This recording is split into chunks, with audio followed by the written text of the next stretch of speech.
This is Ready, Set, Reiki, a podcast about Reiki, this universal energy life force. From the curious beginner to the seasoned master teacher, welcoming all systems, all lineages, and all levels. Reiki is a journey, not a destination. And on this Ready, Set, Reiki journey, we refer to ourselves as guides rather than hosts, as we too are traveling, supporting each other, and learning on this Reiki journey as well. And with that said, I am your first guide, Tracy C. Wright. I'm your second guide, Millie Pampina. And today I am honored to have a wonderful guest. Her name is Kate West. She is an intuitive healer, spiritual mentor. She is deeply passionate about transcending consciousness through healing and personal growth. She is a believing in our greatest elevation is found through comprehensive mental, physical, emotional, and spiritual harmony.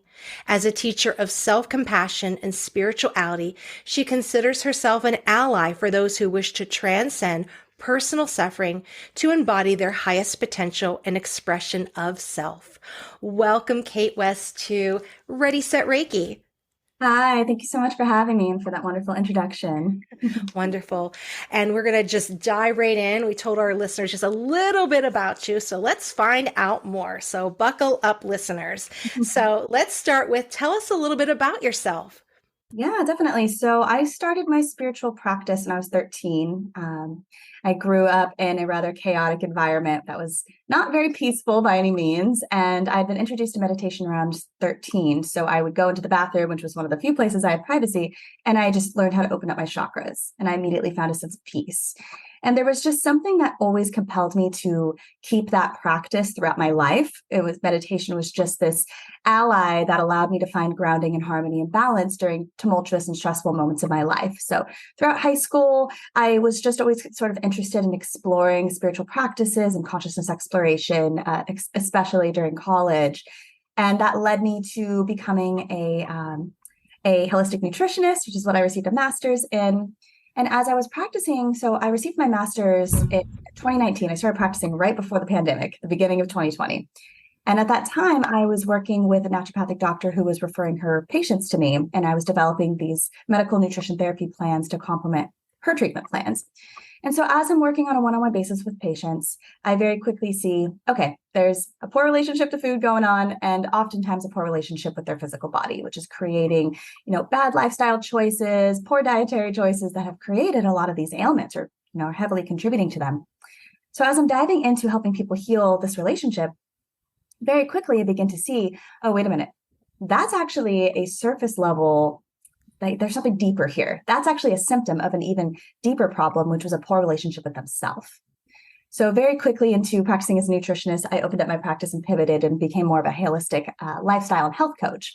And from that journey, that led me into the work that I'm doing now, which is much more about spiritual mentorship, channeled guidance, and energy healing as well. Wonderful, wonderful. So our next question is, when did Reiki or your energy healing come into your life? So did it find you or did you find it?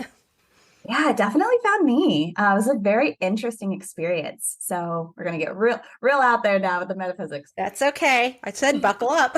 Yeah. So it was, I believe, April of 2021. And I was meditating one morning. And suddenly this angelic being approaches me and in my awareness. And so I see this being of light sort of abstract out in my field of awareness, and it's presented to me as this tunnel of light coming from this angelic being to me.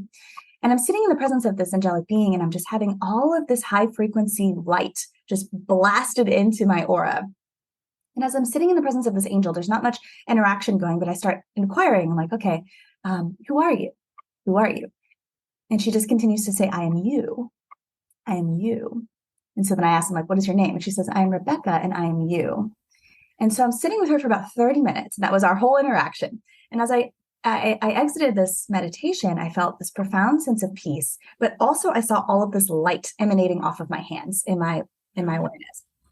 And it felt very obvious that this process, the light that I had received from this being, was not intended for just for my own healing, but I felt very much like I was meant to give it to someone else. So shortly thereafter, I'm working with one of my clients rather. And she'd been mentioning the concept of energy healing and something that her family practiced. And she referred to this book called Barbara Brennan, Hands of Light. And I got this like ding, ding, ding, ding going off in my mind. Like my guides were pointing me, you need to look into that. So that was my first introduction to the practice of energy healing. Shortly thereafter, maybe, let's see, that was in April. So by the fall of that same year, I was sitting with my childhood best friend, who is a professional psychic medium, and she was reading for me, connecting with my team in spirit. And my guides were being very adamant. They were like, Kate, you're an energy healer. You do energy healing. And I had no training. I had no idea what they were talking about other than this book that I had purchased that admittedly I hadn't really read. So I believe that was in the fall of 2021. January of 2022, I hosted a masterclass, a free masterclass on TikTok, and I promoted it on a live that I had done. Said, hey, I'm going to do this free training about how to become your best self, as that was really the primary focus of my practice at that time, helping people heal more emotionally and psychologically. And so there was an individual who had found me on my live. His name is David Riddle, and he attended my masterclass. So I'd asked my childhood best friend, the one I referred to earlier, to also attend the masterclass. And so when I went on Zoom, they recognized each other and like, oh, hey, David. Oh, hey, Vanessa. And I had decided as well that I was going to offer a free session to one person who attended my training. And that person was David. So David ended up being my mentor. We did a session with each other where he had been shown that it was time for him to expand his practice and actually step into becoming a teacher and trainer of the specific type of energy healing that he practiced. And of course, at that time, my guides had told me that I need to learn how to do energy healing. So, in a very divine coordinated way, here's this mentor that shows up into my life. Now, he didn't practice Reiki specifically. He practiced a modality called Akashic Blueprint Integration, which is the practice that I do now. Yes. Wonderful. Wonderful. So as an intuitive healer, spiritual mentor, what do you find as you are going and navigating on this journey? What is a common misperception about your work? Oh, I feel like there are so many misperceptions about my work. So I feel as though I wear many hats, which is why I consider myself, the work that I do is all intuitively guided. And I just put myself under the general term of spiritual healer, because there are many different aspects of what I do. And I feel like there are a lot of misconceptions surrounding each of these things. So coaching in particular. So I started as a spiritual coach. I consider myself more of a transformational coach at this time. Most people don't know what coaching is. A lot of people, I would say just in general, don't really understand what coaching is pretty much at all. So I've had to really, I feel that most coaches have to illustrate the benefit of working with a coach and what it really means. So I would say a lot of misconceptions surrounding that. Some people feel as though it's more like working with a clinical therapist. And now I don't have, though I studied psychology in undergraduate, that's not at all within the realm of clinical therapy. Coaching is a very different modality where a therapist is going to show you why you are the way you are and go really into the depths of the individual nuance there. Coaching does some of that, but it's much more about, okay, we can uncover and create an expanded awareness around your patterning. Now, what do we do about it? It's much more goal-oriented. It's much more identity work-based, of allowing you to transcend any of your self-imposed limitations, anywhere that you are subscribing to fear or holding yourself back, and step into a more expanded version of self. At least that's how my personal practice is. So I would say there's just a lot of misconceptions around the coaching industry in general. Now, when it comes to energy healing, because the modality that I practice is so unique, most people associate it to Reiki, and it is similar. It's not completely outside of the realm of Reiki, but also sometimes when they hear the word Akashic, people assume that that means that I do Akashic record readings, and I'm doing past life readings or even past life regression hypnosis, which are all really awesome modalities, just not what I personally practice. I would say that those are some of the more common misconceptions. Overall, I feel like the work that I do is so nuanced and has such a mysticism surrounding it that it's often very difficult for me to even really explain what it is that I do, since each individual session is very much tailored to the person. So I'm really being guided with a variety of different healing tools based on whatever it is that that individual person needs to evolve. Absolutely. That's why you are an intuitive healer. Right. The clarification. So, being a coach, intuitive healer, spiritual mentor, what is something that everyone should stop doing in this industry? Oh, man. That's such an interesting question. I've been reflecting on that recently. So I'll just pull from my own sort of personal experience with this. Many of us, when we first set out on this journey of building a coaching practice or offering our services online, will spend a lot of time studying the industry and comparing ourselves to the way that other people are showing up and taking actions that other people are taking that are not actually aligned with our authenticity and will often take us out of our heart space, which is very felt. When you're doing this kind of transformational healing work, it's deeply personal.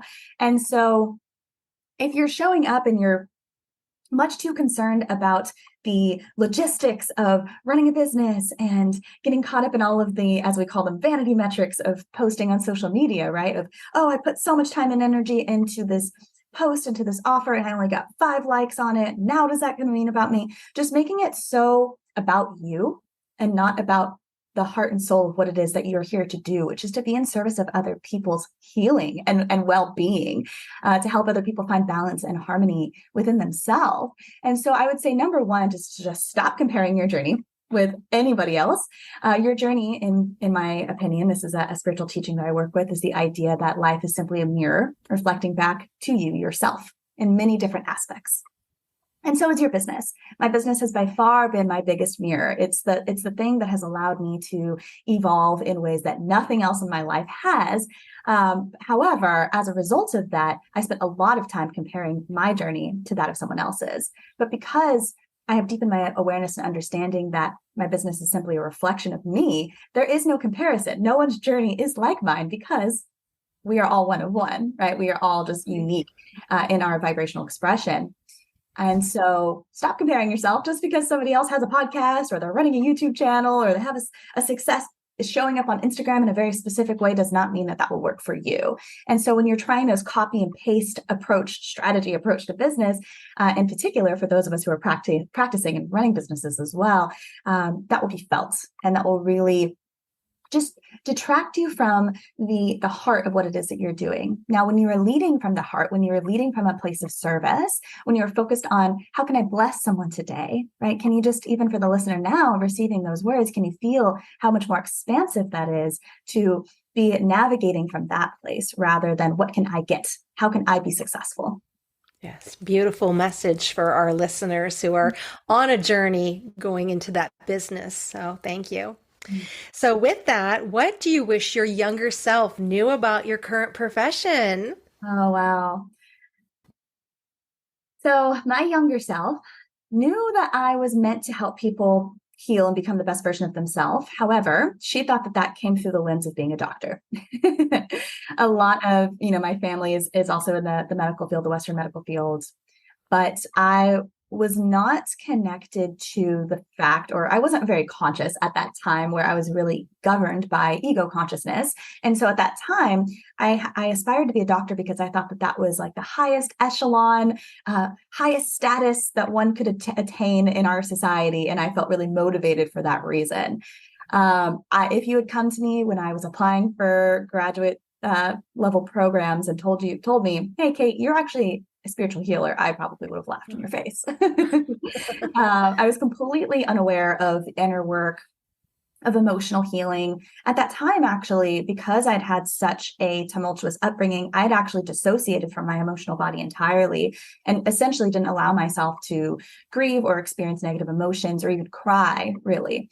So my younger self, I wish that I would let her know that healing is so much more multifaceted than she has any idea, and that the physical body, in my personal opinion, based on my experiences of working with clients, oftentimes our physical body is the last place where our ailments will present themselves. Because for most people, it's not until there's something wrong with you physically that you're willing to stop and actually look at yourself and be like, wow, I really need to make time for myself. I need to prioritize self-care. I need to let go of all of my beliefs that tell me that I'm not deserving of love. And these things, when they fester within us energetically, often become disease. Right. Beautiful. Thank you for sharing that.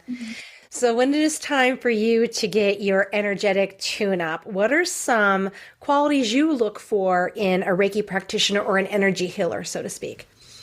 Yeah, great question. Authenticity, I would say, is number one. And I think that's something that's just across the board really valued today as well, because there's just so many people practicing. What's going to set somebody apart, for me personally, is authenticity and dedication to what it is that they do. Now, experience, of course, is preferable. However, if it's someone that I really connect with as well, if I feel that soul bond, it's really obvious to me when I have contracts with people, either through my own personal healing, my own personal experience with mentorship, or with my clients as well. So I would say just the intuitive connection with that person and an authentic dedication to what it is that they do. Wonderful. Wonderful. I love that. So what advice would you give someone who is just entering this profession? Let me reflect on that for a moment. I think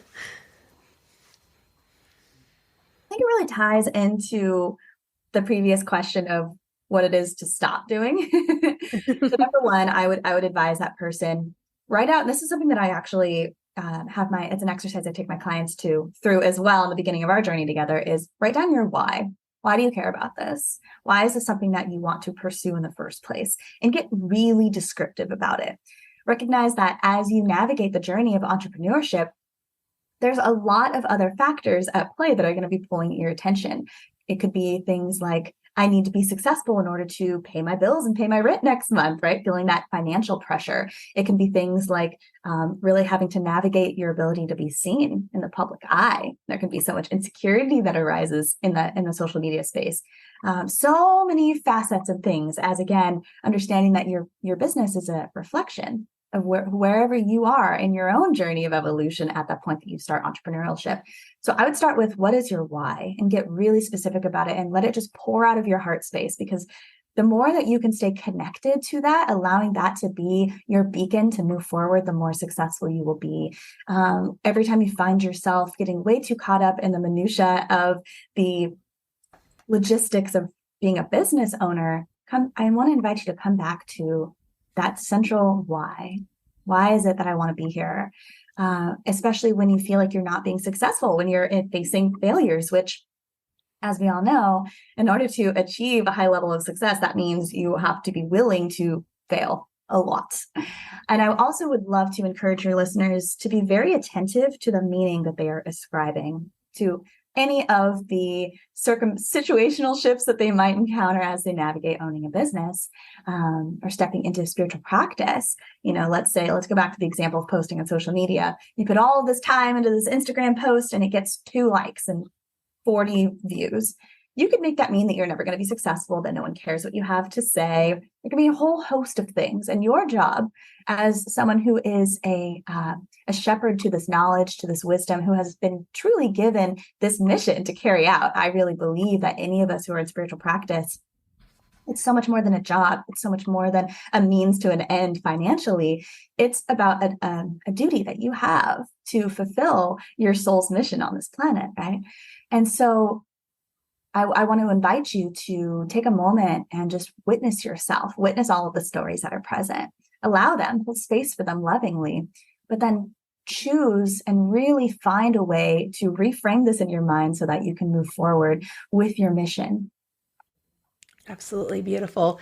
And it is a journey, and rather than that destination. So it's always good as you're walking on this journey, when there is that turbulence or plans don't go the way you expected, to kind of look for that, sign that says, what is your why on that journey? And then that is your kind of pointing the direction of your true north. So that's always good advice to have to those, because you can get easily frustrated. But I look at it as kind of like a test, are you, really, are you meant to do this? And if you can't get over that hurdle, right, then you got to do some more of the work. Yeah, absolutely. And just recognizing that all of your obstacles are for you, and they're here to shape you, right? And if you have that inquisitive perspective around the situation and how it's a reflection of something that you already had showing up to the situation, then you can really see the lesson, get the key takeaway of that's the gift, right? That's always the gift in all of our obstacles. And when you're able to really see that gift, see the lesson and integrate it, now you have a new vantage point to propel yourself forward. Now you can use that opportunity, as I like to say them, as leverage to propel you forward rather than as a roadblock to stop you. Yep. And all those roadblocks can just be stepping stones, right? To boost you a little higher. So very good. Very good. So what are some books that you recommend? Yeah, so I have been a student to life and spirituality for so long, and I've read mostly personal development related books. For anybody that's interested in energy healing practices, my first introduction was Barbara Brennan, Hands of Light. However, she has a very clinical, sort of medical intuitive approach. So for those of you that are really interested in the relationship between physical health and energy healing practices, that's a great place to start. It is more of a textbook read, but for those of us who like to have that more sort of research-oriented perspective, that's a good place to start. But as far as the personal development path, some of the books that really shaped me was The Untethered Soul by Michael Singer. That was one of my very first introductions to the idea that we are not our minds. And he just unpacks it in such an accessible way. Definitely a wonderful read. One of my mentors who I went on to work with has a book called The Magic of Surrender by Kute Blackson. Also a very enjoyable read, mostly shared through personal story, really talking about the practice of surrender. And that was something that was very foreign to me at the time that I encountered him on a podcast, actually talking about the book. And I was like, oh, this guy's brilliant. Got to go find his book immediately. His story is really interesting as well. His father had like 75 or something, several hundred churches in Ghana. And he was a miracle healer where people would come to him in wheelchairs and he would tell them to stand up and they would walk. Or people that had crippling diseases that would be crawling on the ground would like wipe the dirt on their face of the ground that he walked on and stand up and be healed and cured. So his lens is really interesting. So The Magic of Surrender was also an incredible read. Anything else that's standing out at this moment? Oh man, there's just been so many books throughout the time. I also was really guided by Abraham Hicks's body of work. So her early books around the law of attraction were also really impactful for me too. Wonderful. Beautiful. Thank you for sharing that. Mm-hmm. So our last question, two parts to it. So where can our listeners find you and what services are you offering? Yeah, wonderful question. Thank you so much for giving me the opportunity to speak about my work and to share where your listeners could connect with me further. So I'm very active on TikTok these days. The bulk of my following is there. And as I connected with Tracy, I do host these live healing experiences roughly 4 days a week. So that's where I'm the most active. I'm also pretty active on Instagram stories in particular. The stories are a fun way where I can drop in and give you a little bit more, kind of the backgrounds of my life, get to know me on a more personal level and share my little daily wisdoms and insights of things I reflect on throughout my day. Because, those of us who are practicing regularly spend a lot of time, at least myself, having a Sagittarius moon, I spend a lot of time considering spiritual philosophy. So if you're interested in that kind of thing, Instagram stories is a good place to connect. And then also YouTube. I have a budding YouTube channel. I have a lot of plans for my YouTube channel. I'm very passionate about traveling and all the things related to consciousness expansion, of course. And so I have a lot of really exciting plans for my YouTube channel. So TikTok, Instagram, and YouTube. You can find me at Guiding Light Healing Studio on all of those platforms. Perfect. Thank you, Kate. This ends our part of the journey together, and I'm going to turn you over to my co-guide, Millie Penpina, who has 3 social media questions for you. So, Millie? Thank you. Thank you. I'm almost exhausted listening to you, Kate. My goodness.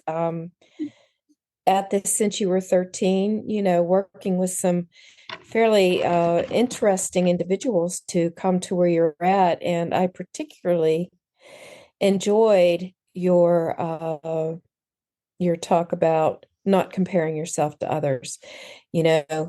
Continue down your why, because I know that all of us are, I want to say, drawn to it, but then become involved in this healing field for various reasons, but there's always some similarity and underlying. And, I worked in the healthcare field for many, many, many years. And I used to have to, I'd worked with a lot of folks who, honestly, the burnout rates and everything were very high. And I would say to them, I know sometimes when you forget why you're here, or why you first got into this in the first place. It's difficult to step back and adapt to something new or different. I said, so thank you always for having us here, So thank you for emphasizing that. I really think that that's very, very critical and important in not just this field, but many fields. Absolutely. That's something good to take across, a lot of life's experiences. Yeah, absolutely. So, as Tracy said, thank you so much. We have 3 social media questions. These are, she gets these from our website on and Facebook pages, and they're from our audience, and we boil them down and take the 3 top that are most interesting at the time for our guest and for our listening audience. And the first one we have is, what about your journey makes it satisfying and exciting or exciting? Oh, wow. I'll try to keep this short. And thank you so much for the kind words and the reflection as well. So I'm deeply passionate about what it is that I do. As I said, it's so much more than a job. It's so satisfying for me anytime I get the honor of witnessing someone have a breakthrough. Now that can come in many different ways, but specifically in my one-on-one work, when I'm offered some sort of perspective that I share, I really feel that everything that I offer to my clients, it's, yes, of course, coming from my own personal research and experience, but really it's spirit. I truly feel that I'm just a channel, right? I'm simply the messenger. So anytime I'm offered some sort of reflective question that facilitates a breakthrough, and just seeing that aha moment, or watching people just release emotionally things that they've never been able to access, never had tools to manage within themselves. And I know that that's going to create more balance in their life, more peace, a sense of lightness, happiness, and fuel them with the confidence to really achieve what it is that they came here to do. Nothing is more fulfilling than that. Truly, truly so fulfilling. And I always feel that it's such an honor that I was given this mission. As I said, it's really my duty here to be in service of other people. I will do this for the rest of my life. I'm sure it will appear in many different forms and fashions, as my journey has already taken so many turns, starting as a clinical nutritionist and becoming a spiritual healer and spiritual teacher. I really see myself taking my work into doing live healing retreats, big group experiences, writing books, things of that nature. And so knowing that anything that I can offer to really allow people to unburden themselves and be an ally to help in their suffering, nothing in this world is more fulfilling than that moment when I see it. It's such an obvious shift. And then just to hear in the coming days and weeks how much that's benefited their life in a really significant way in all areas of life, right? Because I truly believe the way that we do one thing is the way that we do everything. So if we're struggling in one area of life, you may not be aware of this right now, but it has tendrils reaching into your relationships, reaching into your career, reaching into the way that you perceive yourself, your self-concept, right? So we start with one little kernel, one little tendril where you can see that there's a problem. And very quickly, I'm able to illustrate to people, do you see how this is actually the format, the platform for the rest of your life, the foundation in all other areas of life? And so when you are able to heal it at the roots, I'm just getting chills talking about it. What I've seen my clients be able to achieve as a result of doing their healing work is so inspiring to me as well. People who are willing to take this journey, who are willing to look at themselves very honestly, confront things within themselves that maybe they've been avoiding or swept under the rug or didn't even know existed most of the time. It's not always an easy path to learn how to step into the light of compassion with ourselves, step into the light of forgiveness for those who have wronged us, as just some small examples of the work. But those who are willing gives me a reason to show up every day and gives me a reason to deal with all of the nuances of running social media accounts and running a business, right? Like if I could just show up and work with clients all day, every day, that would be great. So what fuels me is the moments of transformation. And so I would say that those two things truly excite me. And also just having these kinds of conversations with people like you as well, who are interested in this work, who want to create a platform to open up these conversations. I could talk about healing, personal development, spiritual philosophy all day, every day, and I often do. It just never gets old. No. No. Well, it never runs out of what I guess what I call is, like you said, one of my favorite words, opportunities. The opportunities never run dry. Good, bad, or indifferent. You get I always say everything has value. So everything that comes my way, no matter how it is or how it settles or where it's leading, gives me an opportunity to learn and to adjust and to deal. So thank you so much. That's a beautiful approach. So well, okay, now number two, this is going to be right up your alley here. What are some of the strategies that you believe have helped you grow as a person? Oh man, great question.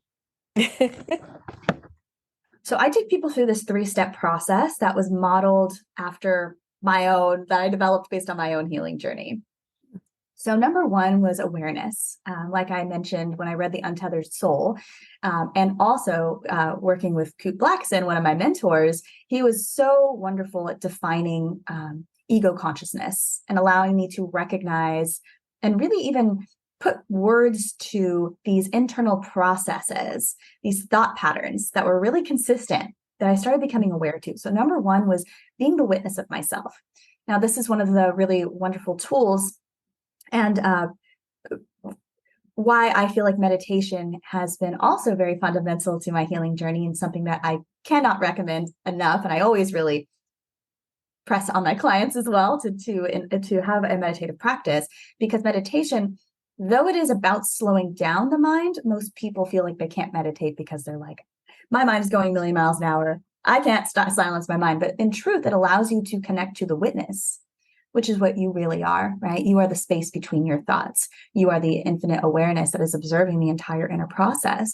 And so once you learn how to self-reflect and pull away your consciousness to observe yourself, now you have the agency and authority to make changes, right? Because our mind is this incredible tool. But as also one of my casual mentors, a creator that I absolutely love, his name's In Hindsight, check him out on YouTube. He's incredible. He says, your mind is a tool, but your tools become obstacles when you don't know how to use them. And many of us are being run by our mind rather than governing our mind, right? We're being controlled by our mind rather than controlling it. And so very first fundamental thing, develop some kind of a way to witness yourself. And I always recommend meditation. There are so many ways that you can meditate. You can meditate while you're washing the dishes. As the great Ram Dass would say, can you just be washing the dishes? Can you just be driving the car? Not thinking about what you need to do later, not ruminating on what happened yesterday, but just being fully present. And if you can start to just start there, that's going to give you the ability to at least switch into that space of being the witness to yourself, right? Mm-hmm. Number two was the alchemy process. So I started recognizing how much my mind was simply a collection of all of my stories, right, from my past, all of my conditioned beliefs. And what I truly see is I just see our mind as a computer, and I just have all of these programs that are running on default all of the time, unconsciously, before I became aware of them. And these programs are the frameworks that we use when we navigate life. So any sort of uncertainty in the future, let's say, so I'll use a specific example to myself. I grew up in a poor family. And so my family was always in a constant state of fear of lack. Fear that there wasn't going to be enough. And my mother and my grandmother were external processors. So they just spoke out loud of all the times that there wasn't enough money, wasn't going to be enough money. So I was deeply, deeply programmed with that scarcity consciousness. And I wasn't aware of it until I actually, funny story, in 2021, I separated from a long-term partner of 9 years, moved in with this random girl on Craigslist who actually was building a coaching business at that same time. And she turned out to be a money coach. And so she showed me how much I was governed by poverty consciousness and scarcity consciousness. And I started witnessing myself doing the same things that my mom and my grandma did when it came to approaching money.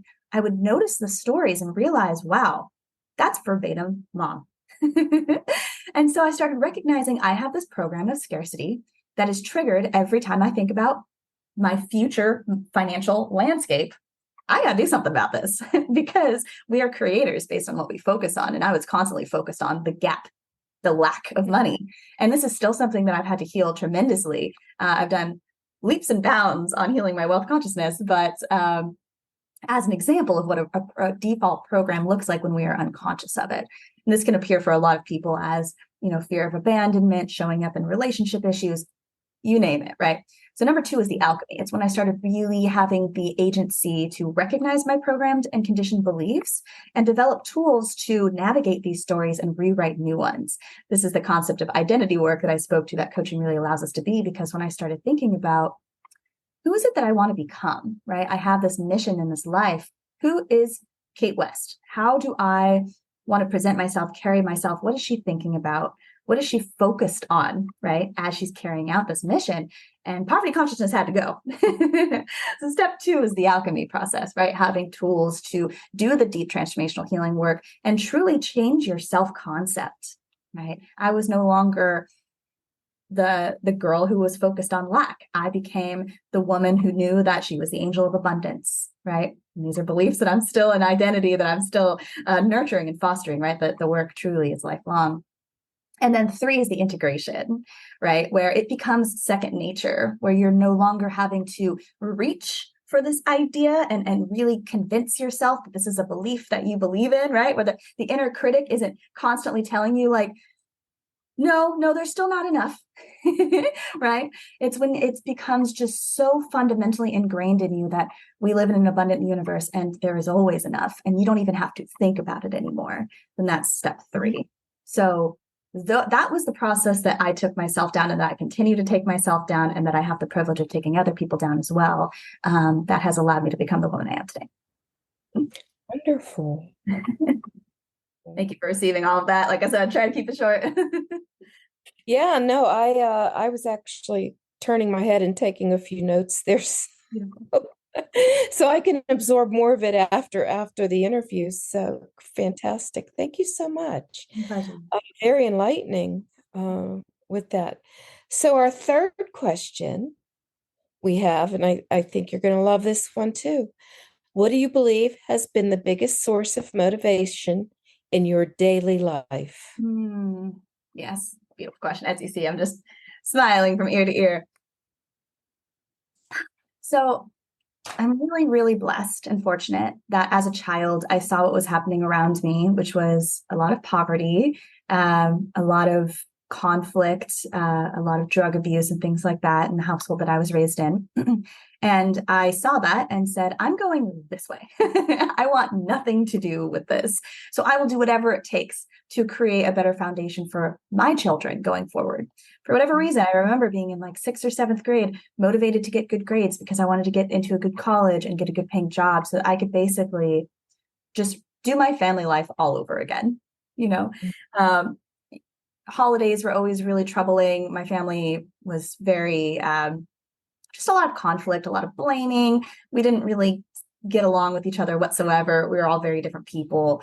A lot of trauma that was never really addressed and would just come out in these inflammatory moments, often at holidays. And so I always really longed to have a peaceful and harmonious household, and to have the relationship with my family and children that I did not have. So throughout, chills talking about that. So growing up, I was motivated to be successful because I wanted to give my children the life that I didn't have. There were so many opportunities that my peers got to explore that I didn't get to explore. And I feel completely, I don't blame, just to be clear, I don't blame my family or feel sorry for myself at all. I also believe that we purposefully choose our family lines to work out the generational trauma. So I know I have a contract with my family. I know that I chose to alchemize a lot of this poverty consciousness because as we do our own inner healing, right? We learn this from somewhere, often our families who learned it from their families, who learned it from their families. So it's ending and breaking generational curses, right? It ends with you. So that's how I see it. I just take full responsibility over the whole landscape. And again, when we take personal responsibility for our life, that allows us to step into personal freedom and sovereignty, right? So that was my central motivation. So going throughout graduate school, and I thought I wanted to be a doctor. And I always was the person in my friend group that just made people feel really safe and comfortable. Very quickly upon meeting me, people were always just going deep into their deepest, darkest, their deepest, darkest secrets. And I recall, I think this was freshman year of high school. I was friends with a couple people, and they were dating, and it was just like all of this drama. And my friend Austin was really eaten up by it. And so he would call me in tears. And I would just go on these long, I remember just pacing outside of my apartment. I lived in this 1-bedroom apartment with my grandmother and uncle. And I would pace outside, and I would remember it was like at nighttime and the stars were out. And I was just telling him all of this really wise stuff that I felt was like beyond me. And I would just say that, like, it was just flying out of my mouth.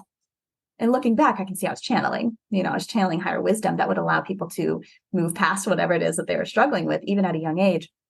So I'm continuing my spiritual journey, right? I'm continuing my pursuit to college and for the same motivations I described.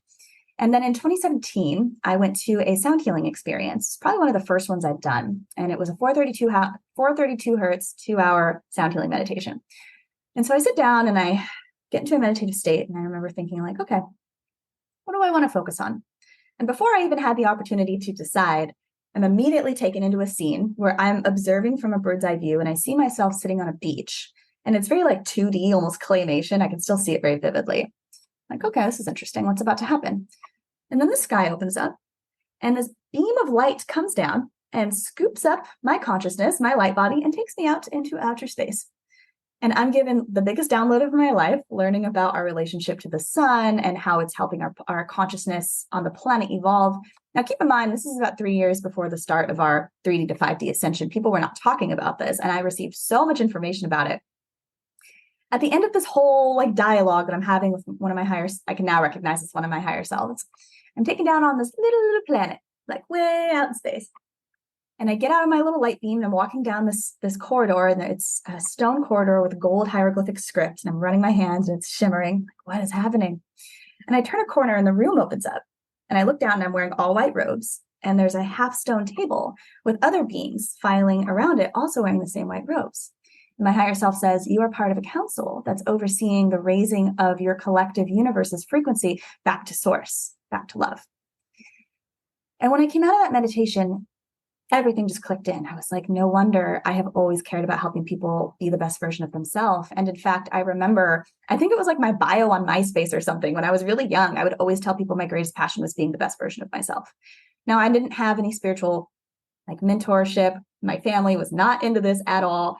And it just all made so much sense. It made so much sense why I always was interested in raising consciousness and spirituality. And so that just seeing what my mission was from that vantage point gave me so much purpose and so much duty, where I truly feel that I came here with a really significant reason and a responsibility, truly. So that is what propels me forward. I think that answers your question. I actually forgot what the original question was. What motivates me? Yeah. So it was the tandem of all of that. Wow. And the name of your book is Yeah, I'm in the process of writing it right now, actually. Fantastic. So it'll be launched in the next few months.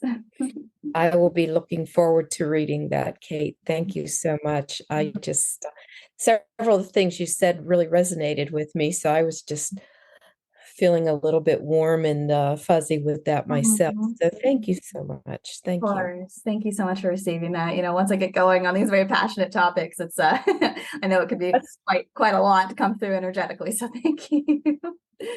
Well, that's okay. That's why I said in the name of your book is because you've got enough material there to produce volumes, and it's very meaningful. So thank you so much for joining us. Thank you so much. Now, before I move on to closing out, because that's the end of our social media questions, is there anything else you thought about while we were talking that you might want to bring up, or any other contact information or anything for our listening audience? Yeah.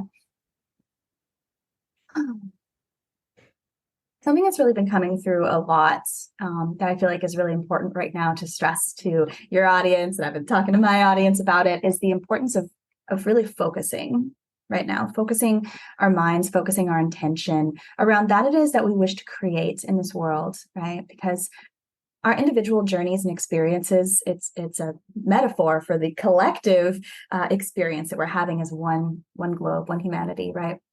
And really what we're seeing is the great collapse of the old paradigms, the fear-based ways of navigating the world, the greed, right? It's the control, and we're moving into a space of unity consciousness. And so something that, chills talking about that. Something that my team has been communicating to my audience is the need to really be so aware of what it is that you want to see in this world, right? If you want to see peace, it's about being the peace yourself, right? And something else that the great Ram Dass would say as we move towards this idea of being a more loving and conscious and connected world is that, being able to anchor compassion in this world through the lens of, it's not their suffering, it's not his suffering, it's not the, homeless person that's having a mental health crisis on the street, it's not their problem, it's our suffering. Right. It's our suffering, because until all of us are able to really heal and evolve, then none of us do. Right. And I just want to offer that perspective of how could you maybe integrate just a little piece of that as you navigate throughout your day, especially during the holiday season when there's always so much just heightened energy. And also because the state of the world is in such a disarray right now, doing your best not to focus on the fear, not to focus on the negativity, not to focus on the lack, not to focus on the stressful thoughts, and just to become a little bit more aware of am I engaging in this in a daily way? Yes. And if so, how could I become a little bit more peaceful internally, right? Because as you anchor that vibration of peace, that's going to affect the person in line at Starbucks, right? In front of you, even if you say nothing to them, if you're standing there harmoniously and you're just offering a beacon of peace around you, that will vibrationally benefit everyone. And maybe like the pay it forward effect, right? Quantumly, it has a ripple effect. Maybe that person who was stressed now suddenly is washed over this feeling of peace for some reason that they can't explain. And wouldn't that be such a beautiful thing for you to be a participant in? Absolutely. Mm-hmm. Thank you. Yeah, my pleasure. Thank you so much. Well, that ends right now what I have on my agenda for you. So I really appreciate meeting you, Kate, and having you join us.